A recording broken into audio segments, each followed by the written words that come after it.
waa maxay thumbnail? Thumbnail waa sawirka ugu sarreeya ee muuqaal kasta dul saaran. waana sawir ku sheegaya ama soo koobaya xogta ku jirta muuqaalkaagan. inta badan thumbnailka waxa aan ku abarta YouTube. haddaba nasiib wanaag, TikTok ayaa inoo ogolaaday in aanu thumbnail ku soo dari karno muuqaal kasta oo aan soo upload gareynano. haddaba sidee baynu muuqaal kasta oo aynu soo upload gareynano aynu uga dari karnaa thumbnail? haddaad xiisaynayso, ila soco ilaa dhamaadka muuqaalka.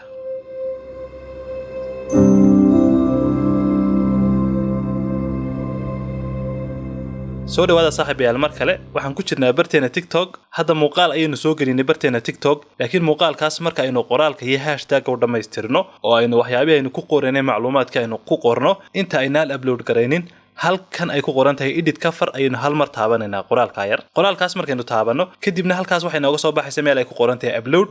halkaas aynu taaban doonaa, aynu thumbnail kaga soo dari doonaa. u fiirso, waynu taabanay kadibna gallery ayaan kaga soo daray thumbnailkan oo aan hore u nashqadeeyay oo aan hore u sameeyay. kadibna halkan ay ku qoran tahay save ayaynu ku dhufanaynaa. kadibna muuqaalka waxaanu ku soo darnay thumbnail ama cover baynu ku soo darnay.